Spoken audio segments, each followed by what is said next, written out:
আপনি পড়লেন 1:15, উত্তর দেন এবার আপনার ওয়াইফ পড়েছে কয়টায়? 2:30। মাশাআল্লাহ, 2:30টায়।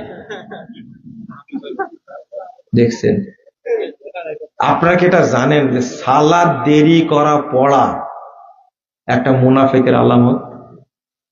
হ্যাঁ, আপনার না জামাত শর্ত, আপনার না মসজিদ শর্ত, আপনাকে না আজান দিতে হয়, কিন্তু আপনার ওয়াইফকে, ওর কি জামাত শর্ত, মসজিদ শর্ত, আজান শর্ত? আপনার ওই 2:30টায় পড়ে কেন? আপনার ওয়াইফ সালাত পড়ে 2:30টায় পড়লো কেন?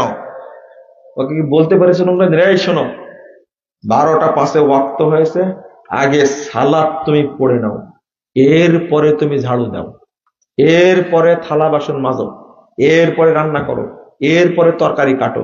আমার কথা মনে বুঝলেন না, তাই না?